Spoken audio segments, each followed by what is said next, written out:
Buenos días, damas y caballeros. Me da mucho gusto saludarles. Mi nombre es Eduardo Mendoza Ayala.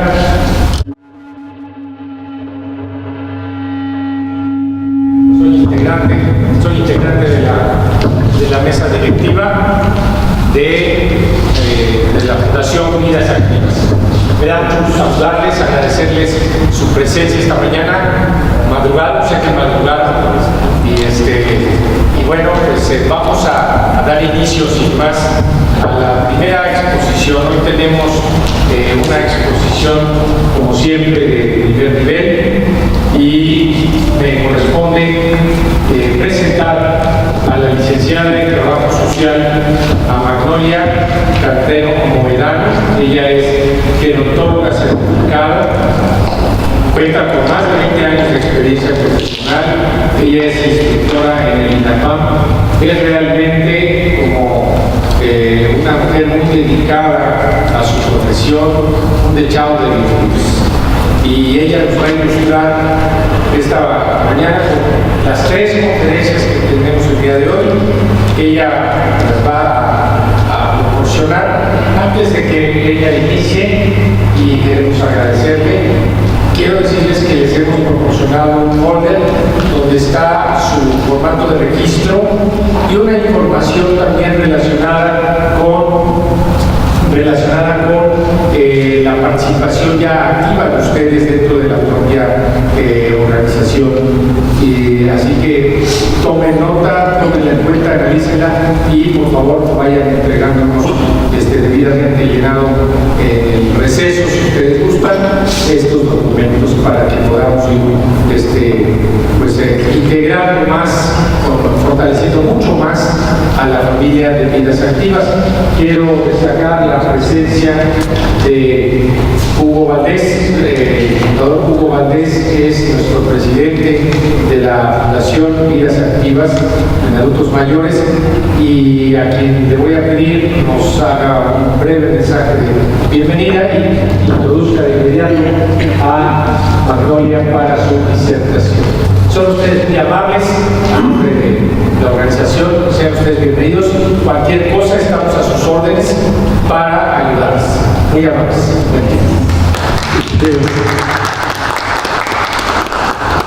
Buenos días, ya me anunció, soy Hugo Valdés López, su servidor, presidente de la Fundación Vidas Activas.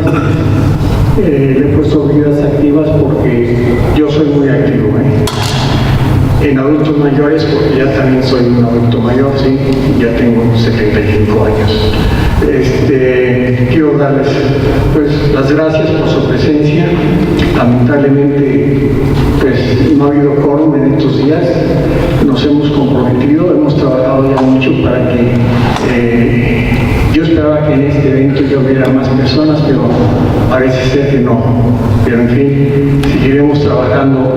Para la próxima semana sí va a venir personas de Condado Sayaveda, del fraccionamiento Satélite, que es donde ahí hay muchos adultos, porque como el fraccionamiento Satélite es del más antiguo en la comunidad, ya tiene más de 60 años de haberse creado ese fraccionamiento, hay muchísimos adultos mayores.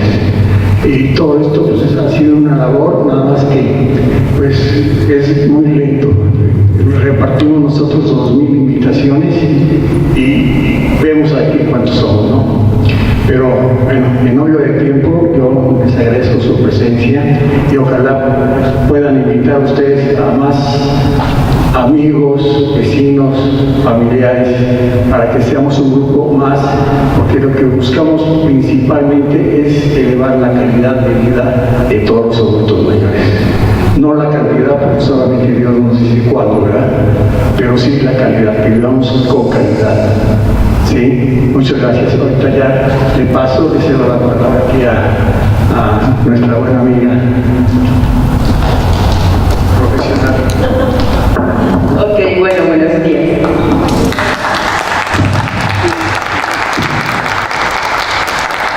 Gracias. Políticas públicas necesarias en México sobre las personas adultas mayores. Cuando veamos PAM, son personas adultas mayores y familias. ese es el primer tema. Un tema un poco denso, diría yo, a veces como de poco interés. De pronto decimos que las políticas públicas no son de nuestra incumbencia, ¿sí? Sin embargo, resulta que somos parte de esas políticas públicas. Entonces, ¿quién me dice qué idea tiene sobre qué caramba es una política pública? ¿Qué será eso? ¿Con qué se come? ¿A qué me suena o no me suena nada? Ni siquiera se me había ocurrido pensar en qué caramba era. No se amontona.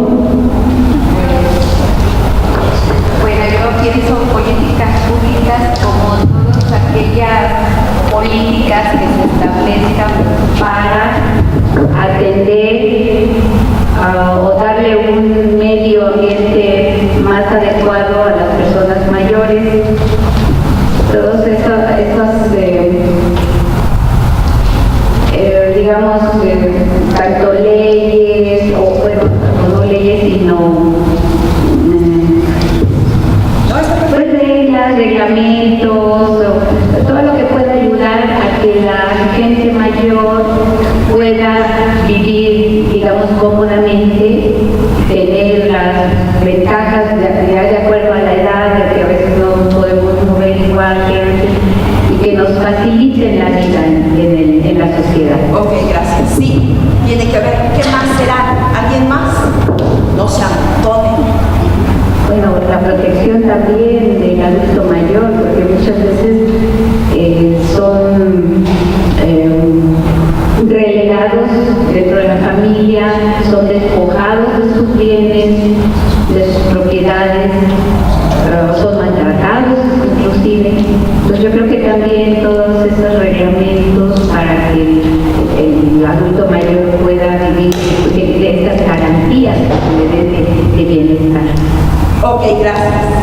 Bueno, las políticas públicas de hecho nos corresponden absolutamente a todos, o sea, somos todos sujetos de políticas públicas, claro, en lo que a nosotros respecta, los adultos mayores. Vamos a ver, pues, entonces, las políticas públicas decimos que son acciones gubernamentales tendientes con el propósito de resolver problemas o cubrir objetivos con la mayor eficacia y eficiencia, se dice. Lo que queremos es resolver problemas. El objetivo es con la mayor eficacia y eficiencia. Decimos entonces que la política pública es la encargada de establecer una agenda de trabajo. ¿Han oído eso de agenda de trabajo? En las noticias, de repente. Y bueno, hasta la manera en que la política pública se diseña, desarrolla, implementa y evalúa. Hasta aquí como que todavía no me queda claro qué caramba sea una política pública. Sin embargo, en cada sexenio, es decir, en cada en cada administración se van a establecer las políticas públicas a seguir durante 6 años. Por favor.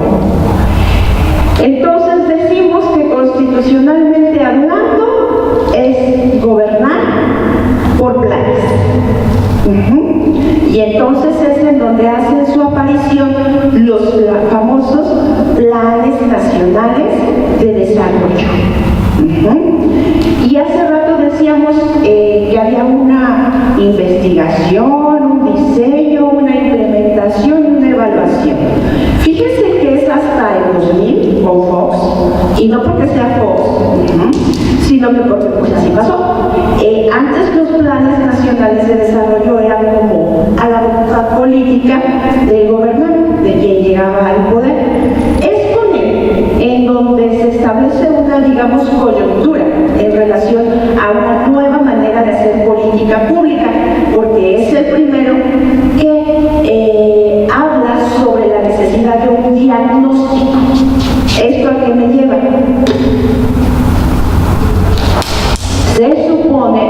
en base a las necesidades de la población, bueno, de este diagnóstico se van a diseñar esos planes, programas y proyectos que se traducen pues en estas políticas públicas de las que todos gozamos.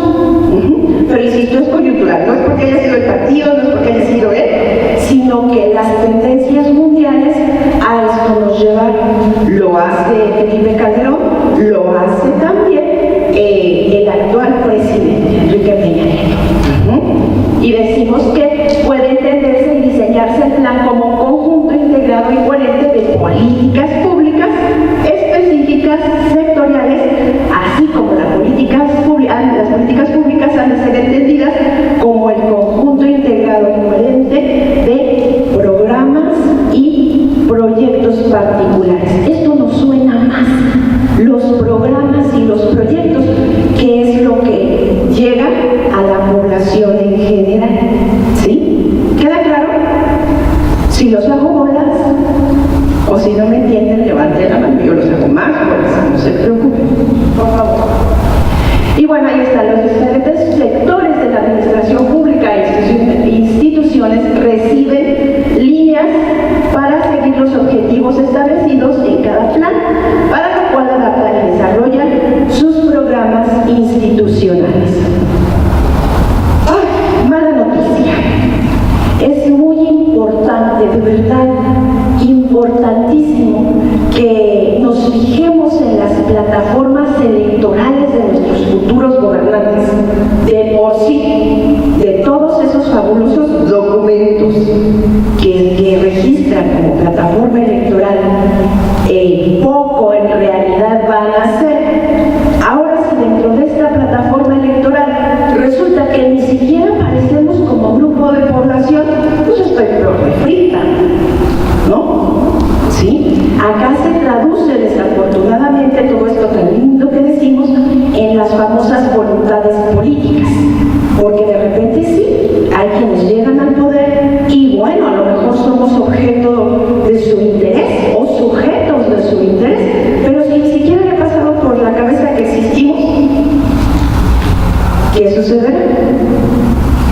Entonces, aquí sí va a ser muy importante esta situación. En la actual administración tenemos que, para elaborar el Plan Nacional de Desarrollo 2013 y 2018, se estableció una encuesta ciudadana por internet, una propuesta ciudadana física y electrónica, hubo 5 foros nacionales con 31 paneles, 7 foros especiales con 40 paneles, 32 foros estatales y 122 mesas sectoriales. Bueno, total, todo esto nos llevó a metas nacionales y objetivos, a objetivos y estrategias y líneas de acción. A partir de esas estrategias es que ahora las instituciones tienen que traducir estas líneas estratégicas y en base a ellas establecer planes y proyectos, principalmente. ¿Vamos bien? ¿No se les ha hecho pesado eso? Seguro. Pues hay más o menos.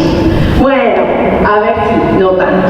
Entonces, esta imagen me encanta porque aquí están las políticas públicas. Tenemos la política social, la política económica, la política exterior, la política interior, por mencionar algunas. ¿En dónde nos centramos nosotros? Nosotros entramos en la política social. La política social, a su vez, se divide en educación, salud, vivienda y trabajo. Estos son las competencias de la política social. Ahora, dentro de la política social hay una política focalizada que se llama asistencia social. La asistencia social está encargada de atender a grupos vulnerables, dentro de los cuales muchas veces nos encontramos ¿quiénes? Los adultos mayores. Entonces, esta es la lógica dentro de esta gran maraña de las políticas públicas, bueno, somos objeto de políticas públicas. Está, por ejemplo, la política financiera o fiscal, de la que todos somos víctimas.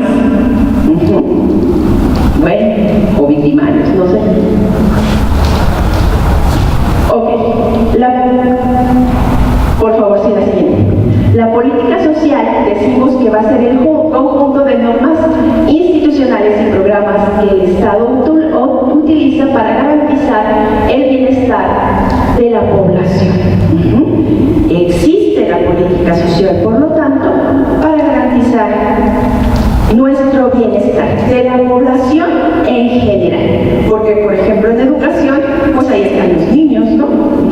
Que tienen acceso e incluso se vuelve obligatorio a partir de los 3 años la educación preescolar, por poner un ejemplo. Bueno, por favor.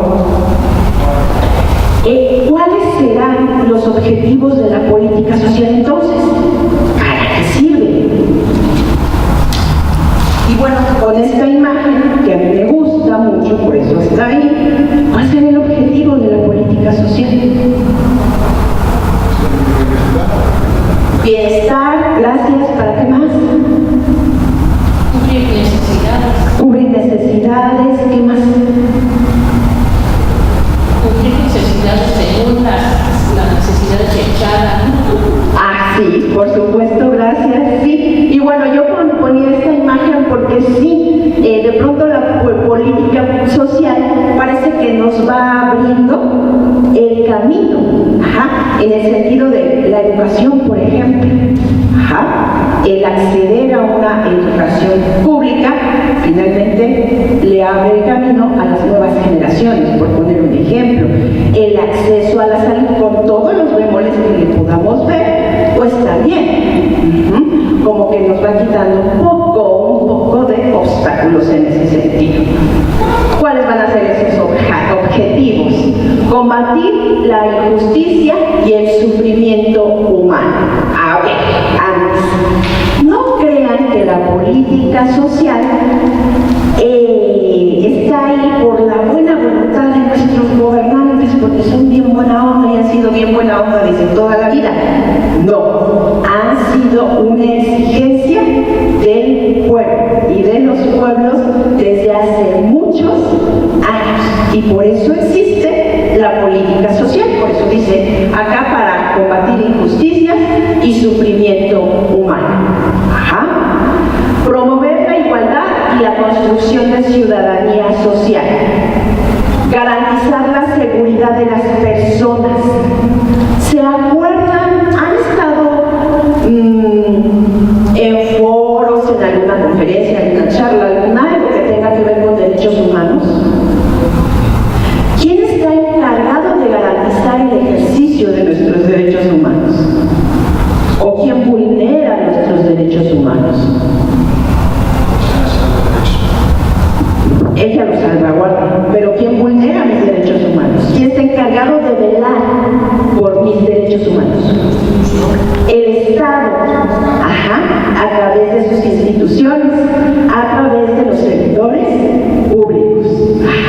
Y entonces, cuando un servidor público, su servilleta, por ejemplo, vulnera alguno de sus derechos humanos, bueno, puede ser motivo de denuncia ante la Comisión de Derechos Humanos, porque nosotros somos los encargados de garantizarlos, y por eso acá dice garantizar la seguridad de las personas. Pero eso tendría un poco, dentro de toda esta gama, tendría que ver también con ese garantizarles sus derechos humanos. Lo vamos a ver al rato, por cierto. Contribuir a la construcción de identidad social y de cohesión social.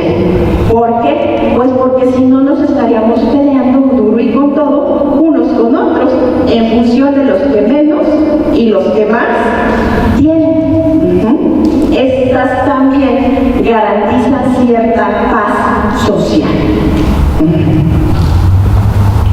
Contribuir a la formación de capital humano para la modernización económica. Claro, y el claro ejemplo es la educación. porque contribuyen a formar capital humano. Y entonces, de las universidades públicas encontramos médicos, abogados, contadores, licenciados, etcétera, etcétera, etcétera. Evita el conflicto social y, bueno, compensa y reduce los efectos sociales de las políticas económicas. Por ejemplo, cuando nos aumentan, ¿cuáles? Los impuestos. O cuando incrementan el impuesto sobre la renta, ¿no? Entonces, para eso también sirve la famosa política social.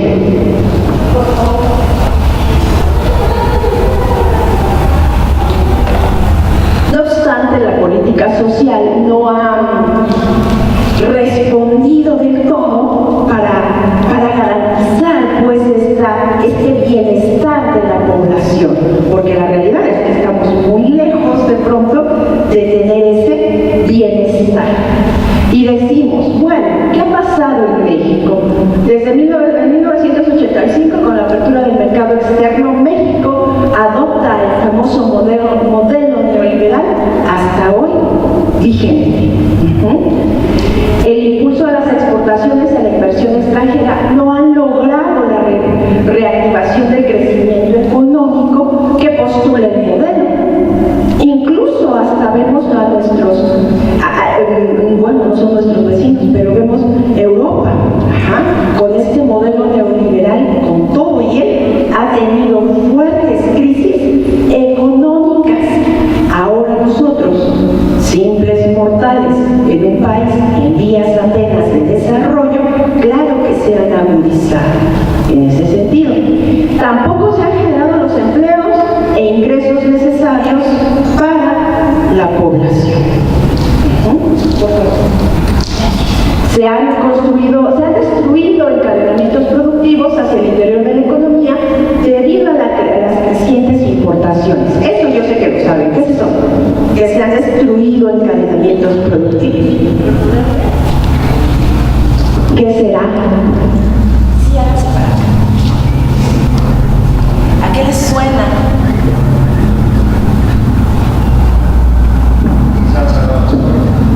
Por ejemplo, talleres, de repente hay talleres familiares, etcétera, que de repente yo podía producir algo y lo vendía la materia prima y ahí se manufacturaba y esto a su vez se iba a otro lado. Y entonces, estos encadenamientos productivos se han destruido. De pronto lo vemos muy claramente con esta apertura del mercado, por ejemplo, a productos chinos. ¿No? ¿Sí? Y de repente, para donde volteo, resulta que ya todo es made in China. En lo social se optó por la aplicación de políticas y programas compensatorios para superar la pobreza sin que interfiera en el modelo económico. O sea, sí superen la pobreza, pero a mí con mi modelo económico déjenme en paz. Como si lo pudiéramos separar. Por favor. Y algunas características de estos famosos programas compensatorios, y ahora sí ya van a empezar a darse cuenta de que en esas estamos, son: reducen e individualizan los beneficios sociales a la población, focalizan los apoyos en personas pobres, materializan los apoyos, exigen la corresponsabilidad. Yo creo que ustedes sí son generaciones que vivieron esto de la corresponsabilidad. ¿Qué es eso?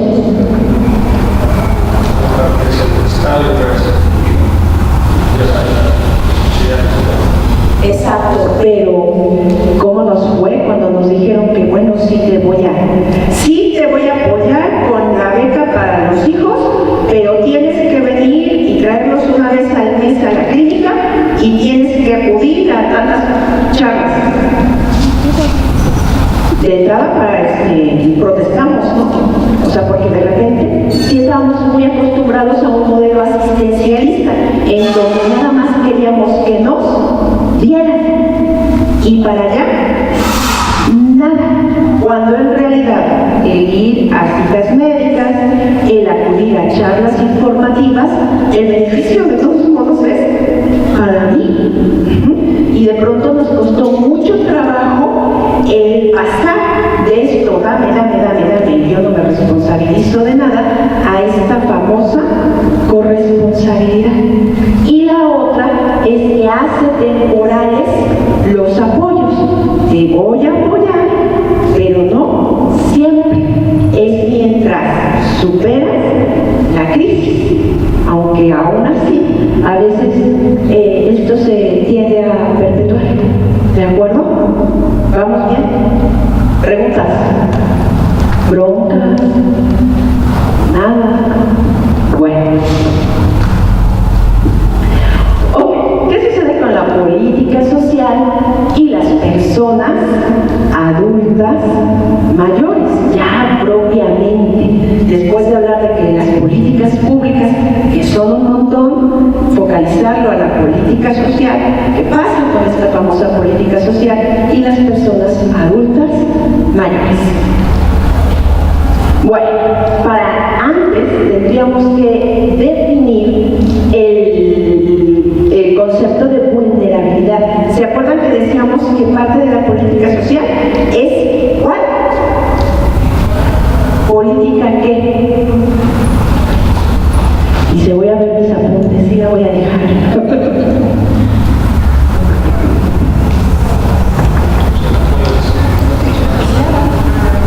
Pero ¿cuál era la política focalizada? La asistencia social es una política focalizada de la política social. Y entonces decía que atiende a grupos vulnerables hace rato. ¿Y qué es vulnerable? Porque habría que definir qué es eso. Las personas adultas mayores se enfrentan a múltiples condiciones de segregación, maltrato, discriminación, rezago y rechazo, que les posiciona con características que definen a los grupos vulnerables. No solo eso. Por favor. Tenemos que, de acuerdo a diversos órganos de la Organización de las Naciones Unidas, hay 3 características en los grupos, y estas son la insuficiencia o ausencia de factores económicos, ingresos aceptables.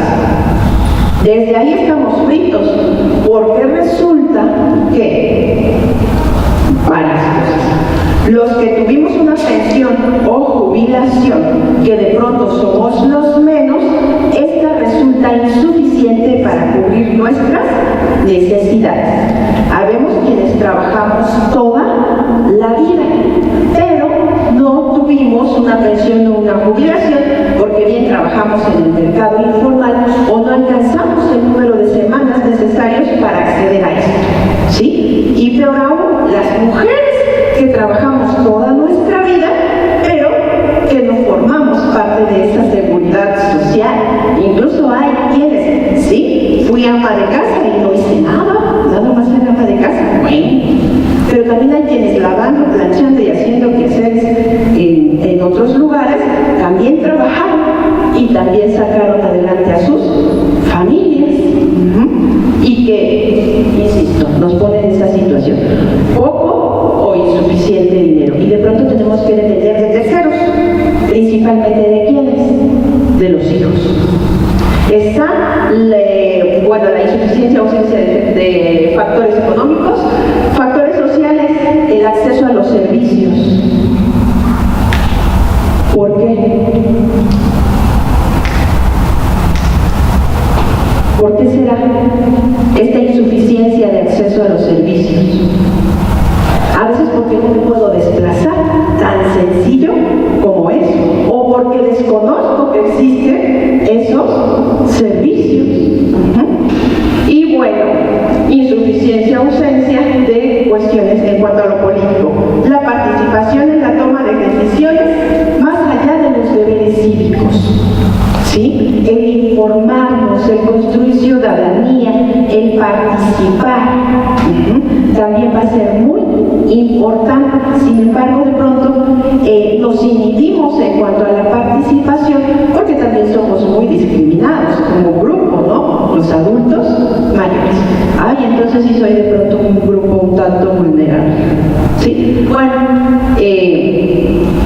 los adultos mayores son el grupo más heterogéneo que existe, ¿eh? Aquí la realidad es que somos muy heterogéneos, porque podemos haber mujeres, pobres, indígenas, sin pensión, sin jubilación.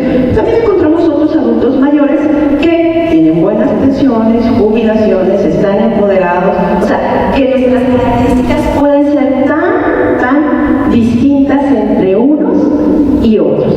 Y pareciera que de pronto eso dificulta un adecuado diseño de programas o de políticas dirigidas a este grupo de población. ¿Ok? No obstante, también las condiciones de vulnerabilidad se viven cotidianamente, las personas adultas mayores se retroalimentan con la aparición de otros elementos y que forman parte de este círculo vicioso que potencializa esta vulnerabilidad. ¿Cuáles? Por favor. Bueno, la pobreza multidimensional. Aquí dice pobreza multidimensional.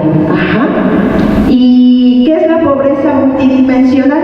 Bueno, va a ser la ausencia o carencia de factores económicos, pero también la ausencia o carencia de servicios, la ausencia o carencia de apoyo social, sea de familiares, amigos, conocidos, instituciones.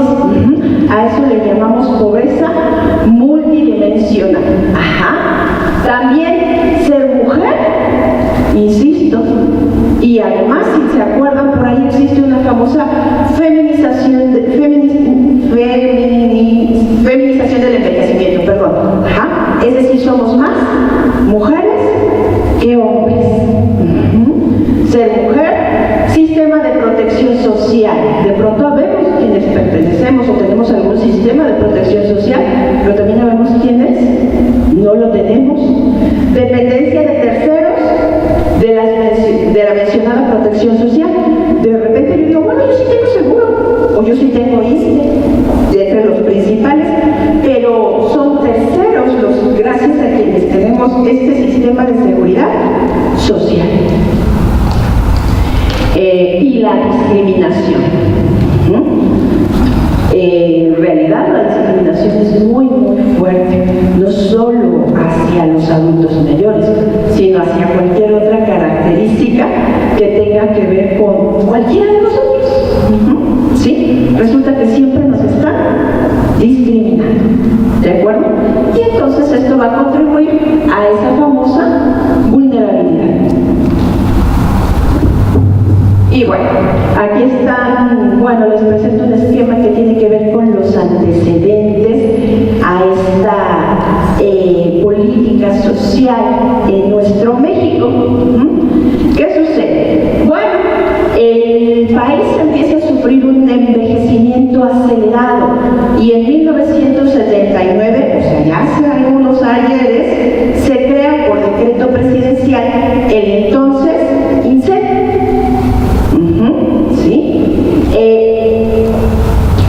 Que posteriormente, esto va a pasar a formar parte de la agenda de gobierno por decreto presidencial. Con el paso del tiempo, en el 2002, el INSEE cambia de sector y también de nombre. Pasa a ser INAPAM y antes estábamos en la Secretaría de Salud y cambiamos de sector. Ahora estamos en la Secretaría de Desarrollo Social. Cambia de rubro, cambia de nombre, pero no de baja cobertura. Al contrario, empieza cada vez a haber más adultos mayores y también a ser mayores las exigencias que estos tienen. El INSEE entonces es el INAPAM, es el encargado es el órgano rector que asume esto, la rectoría de las políticas públicas que atienden a las personas adultas mayores. ¿Sí? Este famoso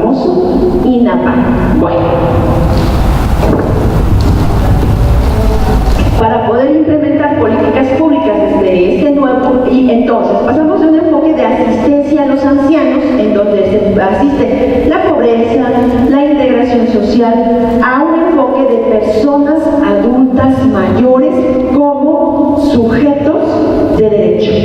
Esto es muy importante. ¿Por qué? Porque al considerarlos sujetos de derecho, no solamente es hablar sobre esta famosa asistencia social, también es hablar de educación, de salud, de empleo, de vivienda, de otros aspectos, porque es su derecho, y no solamente al que esté vulnerado, al que necesite, y entonces ahí le pongo un curita y ya. En el otro enfoque, pasamos de un enfoque asistencialista a un enfoque como sujetos de derecho. En esas estamos, ¿sí? Y es difícil, la realidad es que no es tan sencillo ni entender de pronto, ni operacionalizar estas cuestiones. De hecho, me adelanto, en 2015 se celebró en Washington la Convención Interamericana de Derechos Humanos. Se aprobó la convención, ahorita lo van a ver, pero México no ha ni firmado ni ratificado este documento. Casi mañana cumplimos 2 años de esta famosa convención, en donde lo que se quiere es que firme y posteriormente ratifique. ¿Por qué? Porque a la medida que México lo haga, no nos va a tocar a nosotros, de verdad, pero sí a los futuros viejos, en donde van a haber mayores beneficios. ¿Cómo? Miren, allá en los 70, no me pregunten la fecha porque no me acuerdo, México firmó y ratificó un tratado en relación a género, así como también en relación a maltrato. Y si ustedes se dan cuenta, de pronto si observamos, ha habido mucho trabajo del gobierno para hablar sobre género, pero no porque otra vez fue Fox quien empezó a implementar eso, porque fue el año en el que se le exigía a México empezar a trabajar o allá a arrojar resultados, y entonces aparece mujer y empieza a haber toda esta serie de acciones y programas dirigidos a ¿qué? A la famosa equidad de género. Y vamos por 17 años y todavía nos falta un montón. Pues eso no va a pasar con adultos mayores, espero, cuando menos espero. Van a pasar muchos años, pero ojalá que, cada vez se vayan haciendo más cosas. No obstante, se ha hecho mucho. ¿Queda claro? ¿Vamos bien? Bueno, les voy a pedir un favor. Párense, levántense, dejen ahí sus hojitas en su banca, en su butaca. Si no se puede levantar, no se levante, Quien no pueda, no importa.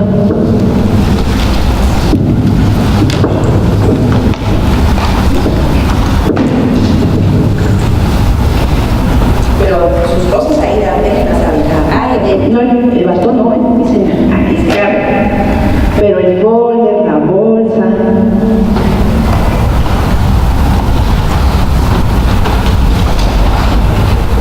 Para despertar.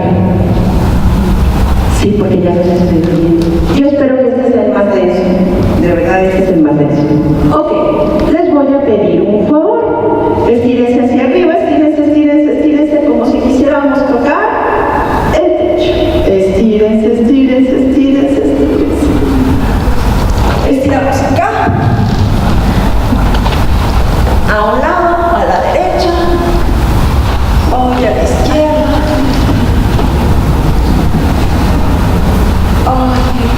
Y les pido un último favor. Por favor, abracen a la persona que tienen más cerca. ¿Qué tiene de malo?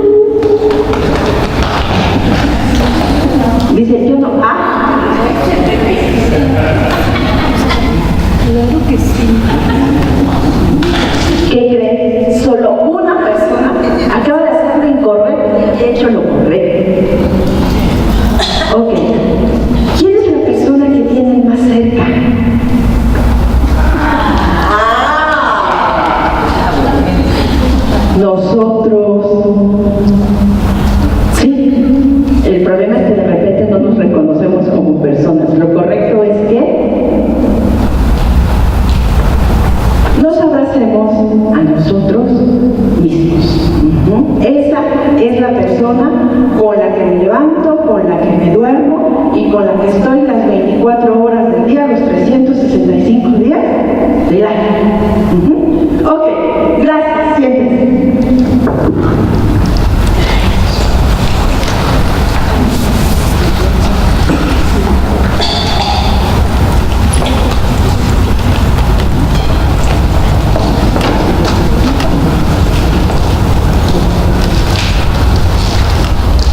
Bueno,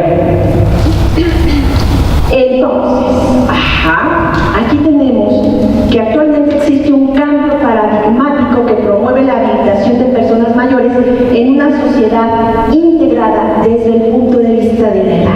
Miren, el envejecimiento no es un fenómeno exclusivo de nuestro México, ¿verdad? El envejecimiento es un fenómeno mundial, en donde cada vez hay más adultos mayores, y que si bien en Europa resulta que sí existen los superprogramas dirigidos a personas adultas mayores, tiene su explicación, porque los países en Europa primero se enriquecieron y luego envejecieron. ¿Acá qué pasa? En Latinoamérica, en México, no nos hemos enriquecido como nación, ¿y qué creen? Ya estamos envejeciendo. Ese es el gran problema que tenemos. Por un lado, el pendiente en cuanto al desarrollo económico, pero también tenemos encima el envejecimiento de la población. Nada sencillo, Por eso hay quienes de pronto comparan, pues sí, pero ellos primero se hicieron ricos. Claro que tienen buenos programas. Ahí está la explicación. Bueno, ver esto, en este cambio de paradigma, de integrar esta cuestión desde el punto de vista de la edad. Este enfoque traspasa la esfera individual e incluye los derechos sociales, el derecho al trabajo, a la asistencia, al estudio y a la protección en salud, la libertad de la miseria y del miedo, cuya realización requiere de la acción positiva de poderes públicos, de la sociedad y de las personas mayores. Ojo, solitos, o sea, el gobierno solito no lo va a lograr. El adulto mayor solito no lo va a lograr. Las asociaciones no gubernamentales solitas tampoco lo van a lograr. Se requiere del esfuerzo y de la colaboración de todos. Y digo, para muestra, perdón, bastón, botón, no ustedes aquí están, pero dicen, repartimos 2,000 volantes. Y ya no digo 2,000, ¿y los otros? ¿Dónde estamos? ¿Sí? Porque a veces como adultos mayores sabemos quiénes decimos, pues tráiganme, pues denme, pero nuestro México, nuestras políticas, nuestros programas, difícilmente faltan de verdad muchos años para que lleguen a tocarnos a la puerta. En la Ciudad de México está, primero fue médico en tu casa y luego fue Red Ángel o al revés, pero la realidad es que la cobertura es muy pequeñita, así de que de verdad lleguen a tocar y me lleguen los servicios a la casa, es muy complicado. Y si decimos que cada vez somos más adultos mayores, imagínense, no va a haber pues quien alcance a cubrir eso. También nosotros debemos informarnos y participar. En general, en todas las políticas se reconoce que enfrentar los retos que plantea el envejecimiento es un asunto que corresponde al Estado y sus instituciones, pero también al conjunto de la sociedad y también a la familia en particular. Y a las propias personas mayores, en términos recurrentes, es corresponsabilidad como principio rector. Yo soy responsable de mi envejecimiento. Desde ahí, la manera en la que yo estoy envejeciendo es mi responsabilidad. Un poquito lo que ya había dicho. Y bueno, ya llegamos a esto.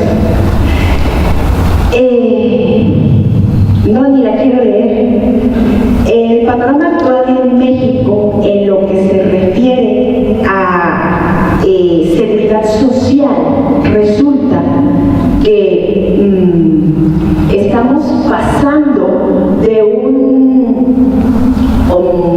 de una seguridad social que tiene que ver con las pensiones y las jubilaciones, con un sistema de reparto, ¿sí? Estamos transitando de este famoso sistema de reparto al que estábamos acostumbrados y ya hechos a un sistema de individualización de cuentas en donde lo va a administrar una empresa privada.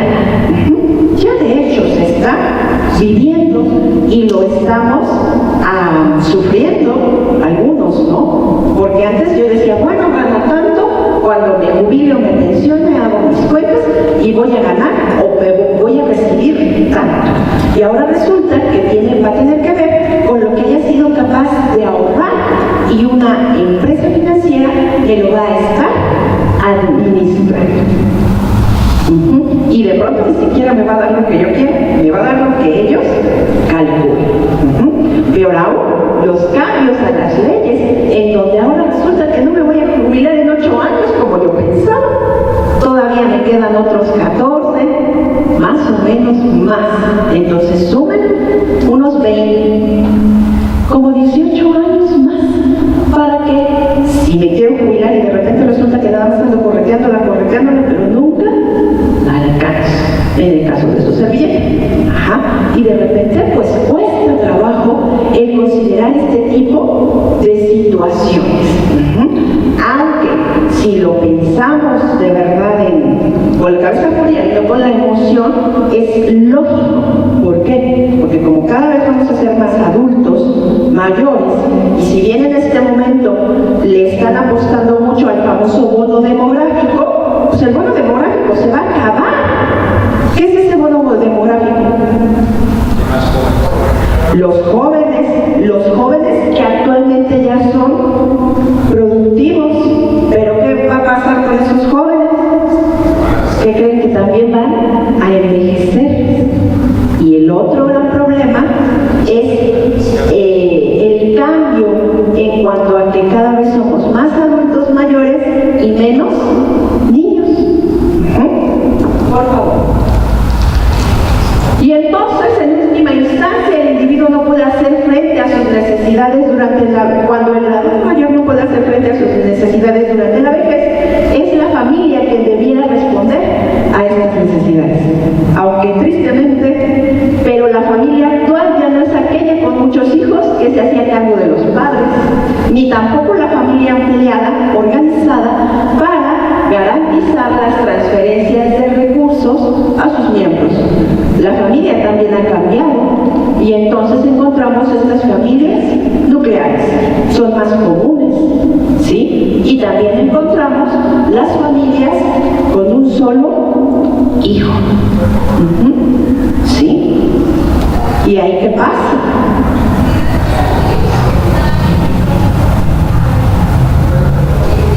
Un hijo que va a tener que atender a 2 padres. Un hijo en donde demográficamente de pronto no lo alcanzamos a ver, pero que los hijos de ese hijo no van a tener tíos ni primos.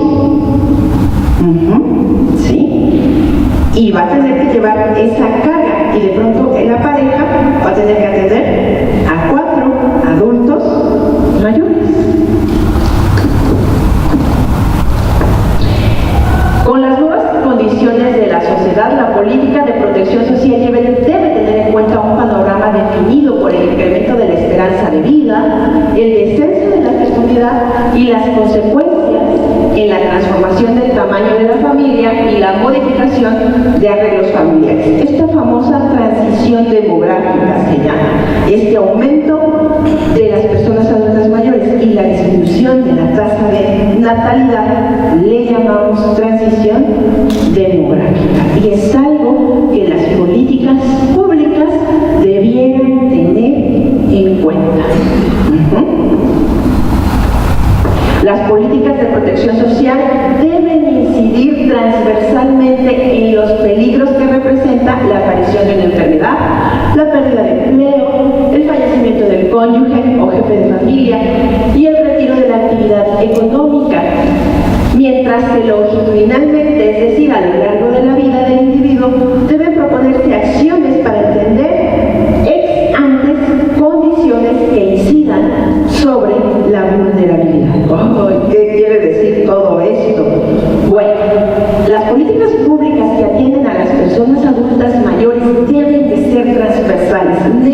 necesariamente. ¿Qué quiere decir? Que atraviesen a todos los sectores de la sociedad, de todas las, digamos, todos los actores. En justicia, en turismo, en economía, en vivienda, o sea, en todo debe haber políticas que atiendan específicamente a este sector de la población. Todas las secretarías de gobierno tendrían que tener planes específicos para los adultos mayores. Y ahí estaríamos hablando de esta famosa transversalidad.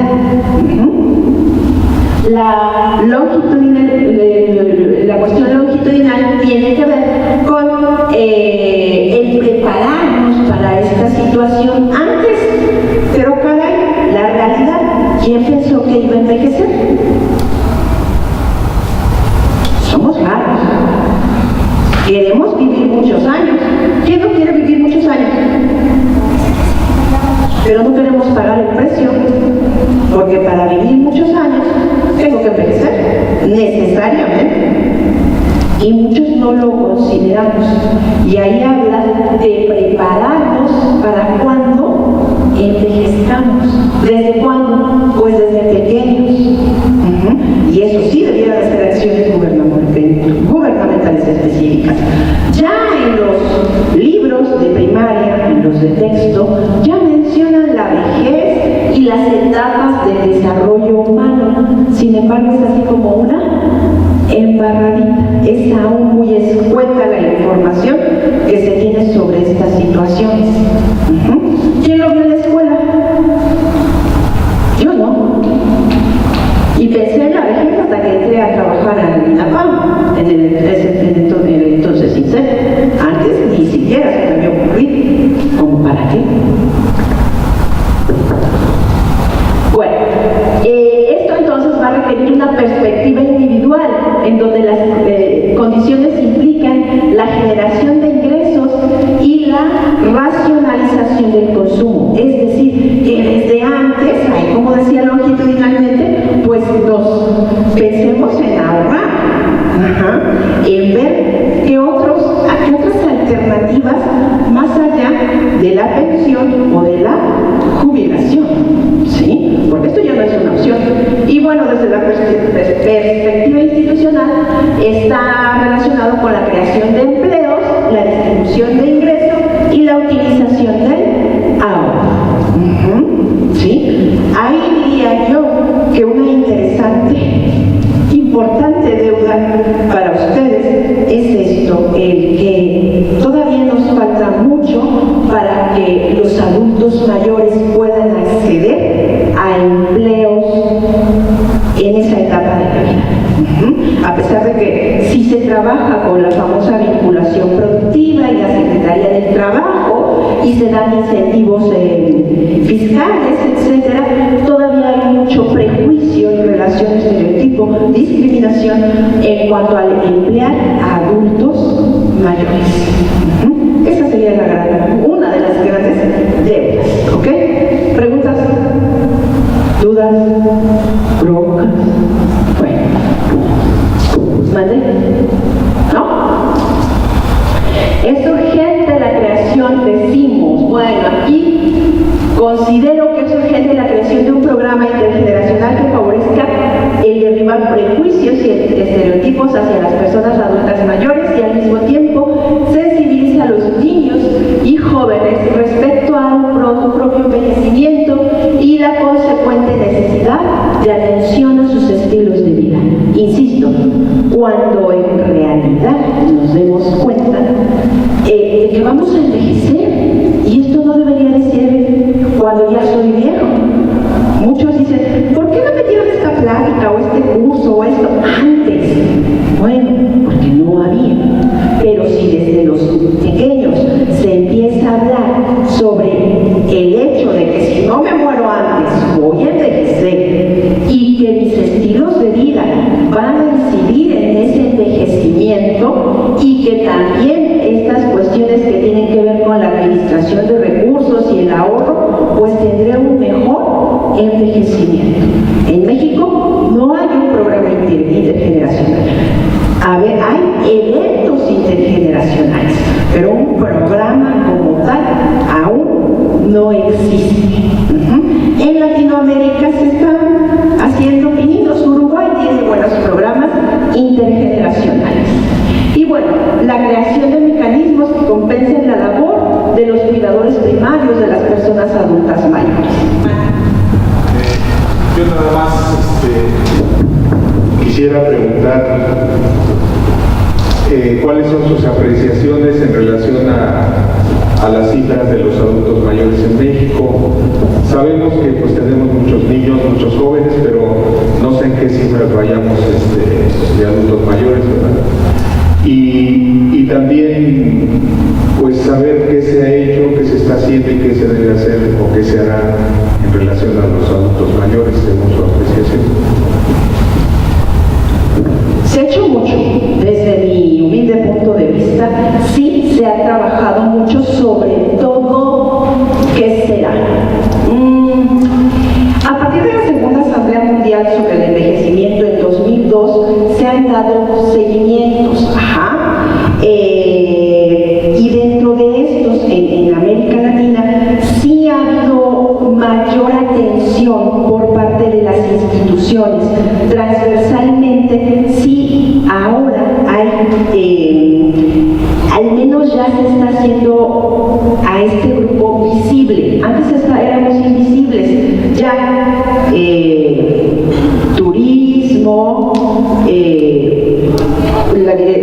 SEGOV, la Secretaría de Gobernación, Derechos Humanos,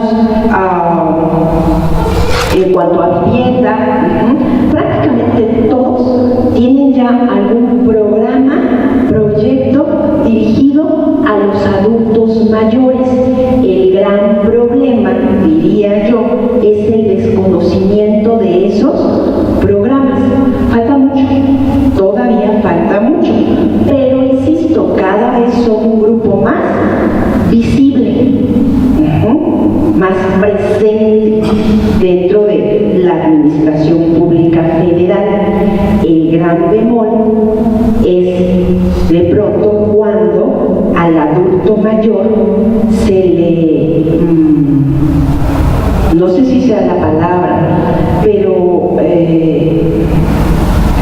como que lo secuestran. ¿Para qué? Para cuestiones políticas, y entonces yo el PRD lo peleo, y yo el primero peleo, y la delegación los pelea, y lo pelea el INAPAM, y lo pelea el Seguro Social, y de repente, pobres, andan como pelotitas, cuando en realidad debiera de haber una coordinación de atención y focalización de recursos para la atención de esos adultos mayores. Dicen, se ha politizado el tema del adulto mayor.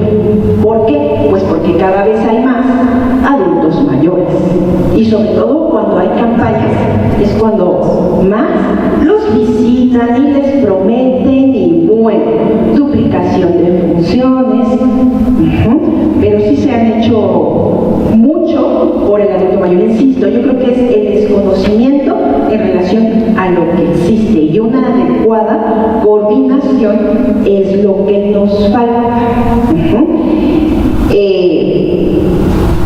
También el reconocimiento, y que también INAPAM mismo, sus autoridades, ojo, sus autoridades, caigan en la cuenta de lo que es ejercer la rectoría. Desde mi humilde punto de vista, todavía nos falta entender qué es la rectoría, y que entonces, como órgano rector, asuma mis responsabilidades, y que entonces ustedes, como instituciones todas que atienden a adultos mayores, reconozcan esa rectoría, porque las universidades, las secretarías, de verdad, todos tienen programas. Y en febrero presenté una conferencia profesionista en relación a los programas institucionales que atienden a personas adultas mayores, y es bien interesante porque hay muchos, y la gran pregunta es, ¿y por qué no sabía? Pues por falta de información.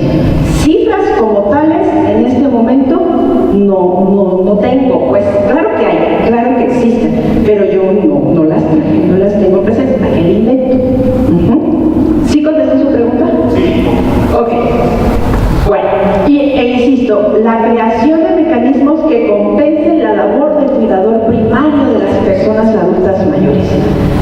¿Qué es eso?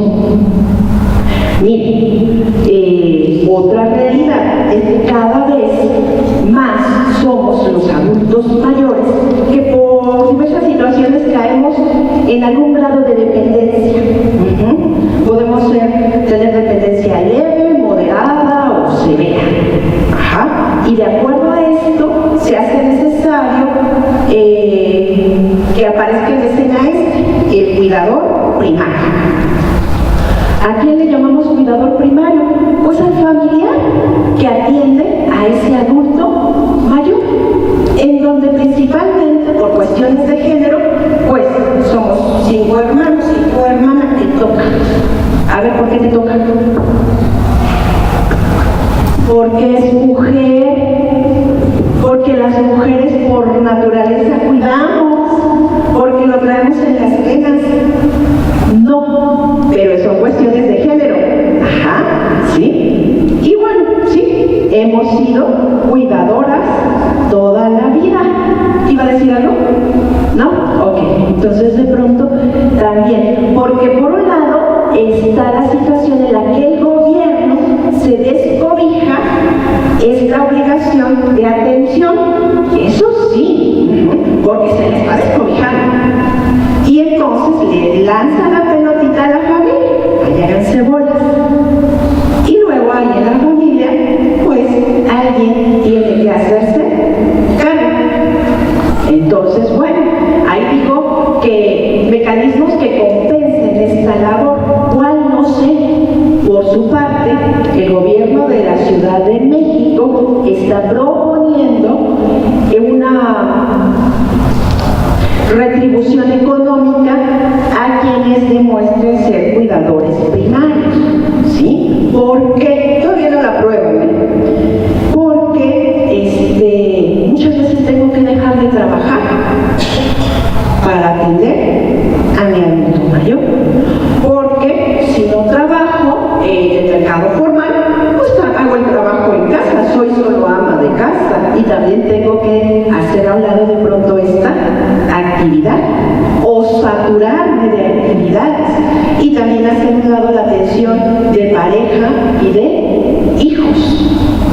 ¿Sí? La mayoría de cuidadores primarios son mujeres, aunque también hay hombres, sí los hay. Hay hombres que son cuidadores, sin embargo el grueso somos mujeres. ¿Queda claro esto? Bueno.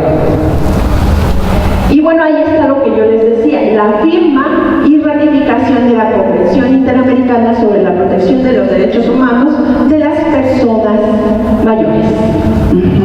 Insisto, mañana hacemos ya 2 años de esta convención y a 2 años ni se ha firmado ni se ha ratificado. Sin embargo, ha habido eventos en donde se trata de hacer presión para que México pues firme. Por favor.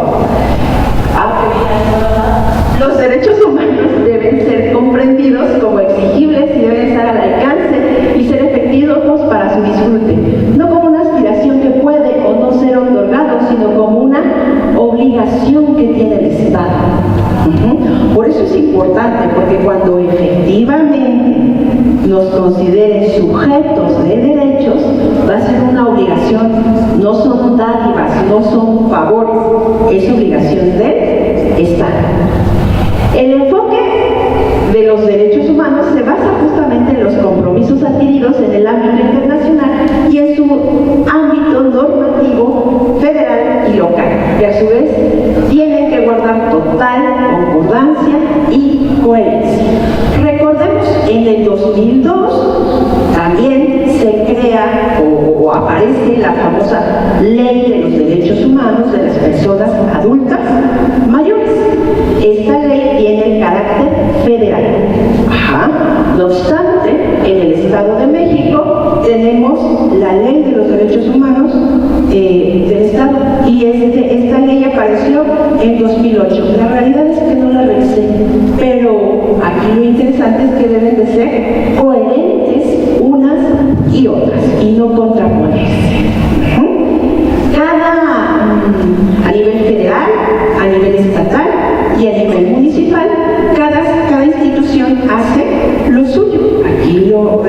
lo importante es que lo hagamos de manera coordinada.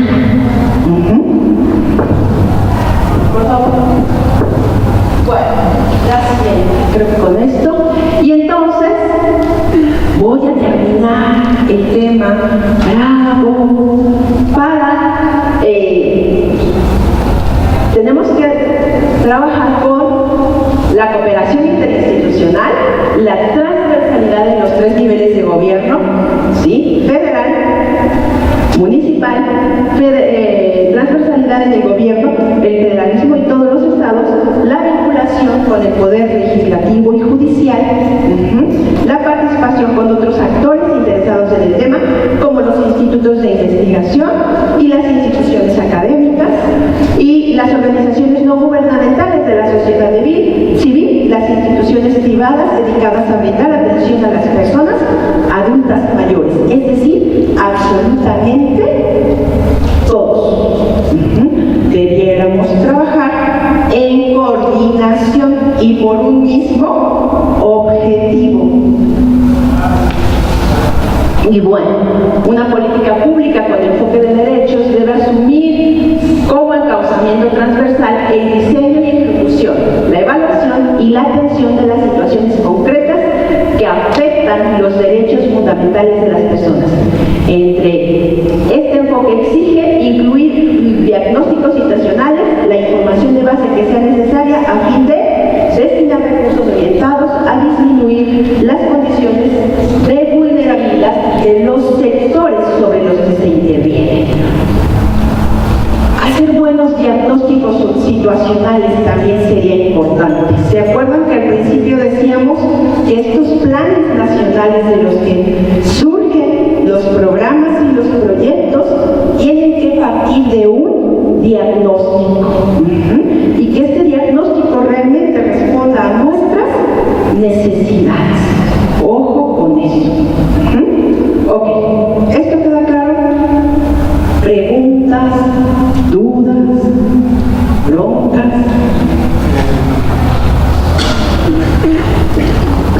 A ver, funciona este. Gracias. Magnolia, muy interesante esta primera disertación de tu parte y me queda pues siempre la preocupación de ver que independientemente de los esfuerzos genuinos que el gobierno realiza, por ejemplo, hay temas como el de la no ratificación del famoso tratado internacional que lleva 2 años. O sea, eso te habla de una ausencia de vocación realmente de servicio, de interés genuino por atender temas tan prioritarios como los de derechos humanos, como de atención a los adultos mayores. Perdón que sea de repente puntilloso, pero yo soy un analítico constante de todas las políticas públicas. A mí me parece inadmisible, por ejemplo, que es que hay que presionar al gobierno para que, pues es que cualquier gobierno no tendría por qué ser presionado si realmente tiene vocación, interés y deseos de atender un tema tan prioritario como es el de los adultos mayores, ¿no? Y ya no entremos en la parte de, por ejemplo, las pensiones. Ese es un drama verdaderamente, o sea, es como una nube negra que se ve venir, es como una tormenta, un ciclón que está a punto de entrar, porque sabemos que se desviaron muchísimos recursos a costa de las propias pensiones. Se construyeron muchas cosas dentro del Seguro Social, dentro del ISSSTE, pero se tomaron recursos que habían para las pensiones y para las jubilaciones para hacer infraestructura. Y eso jamás se atendió tampoco. O sea, como que hubo mucha complacencia. Hoy, pues las cosas ya llegaron a un tema en el que tenemos que estar, pues, oxigenándonos con emergencia para no caer en un desastre que de repente se ve venir. Si la sociedad también no participa y no se compromete, que eso es lo más importante. Eso estoy de acuerdo. Sí, y más que vocación, ojo, tiene que ver con voluntades políticas. porque desafortunadamente son los políticos quienes a esos niveles toman las decisiones. Ajá, ahí sí, definitivamente. Yo por eso hace rato mencionaba, de pronto revisar esas plataformas electorales es bien importante, cuando menos oigan si se acuerdan de que existen los adultos mayores, ya con eso. Porque hay quienes no los mencionan, es muy, muy curioso. Fox le dedicaba algo así como 4 cuartillas al adulto mayor. Felipe le dedicó como media cuartilla, a lo mejor una, en su Plan Nacional de Desarrollo. Y el actual presidente habló de líneas estratégicas, por ahí los menciona. Sí. Y así estamos todos, ¿no? De pronto, cuando haya diputados, senadores que impulsen la rectificación, que estén empujando, por eso insisto, más que vocación, porque sabemos quienes la tenemos, en las instituciones hay mucha gente que la tiene, pero no tenemos esa capacidad de decisión.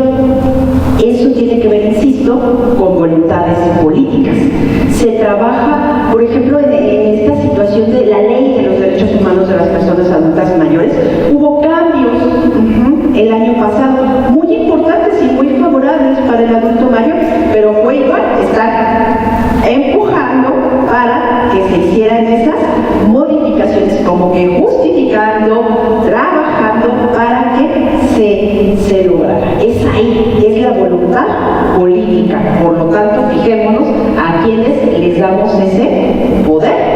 Ustedes son una materia prima tan importante, por eso lo secuestran, porque saben que de pronto el adulto mayor dice, bueno, yo voy a votar por X, y entonces resulta que la hija, el hijo, el nuero, el yerno, el nieto, etcétera, muchos de ellos van a votar.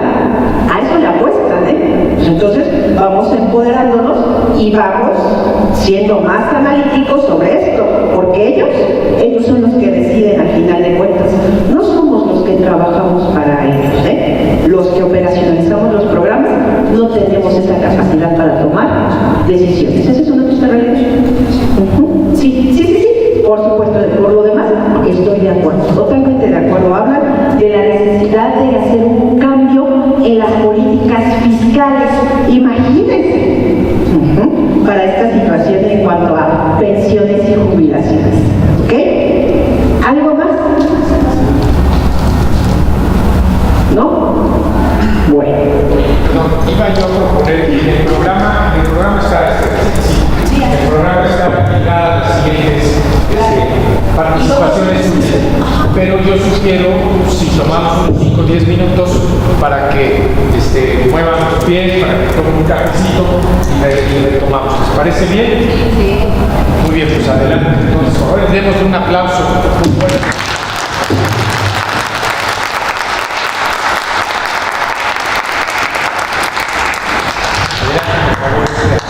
Café, galletas, jugo.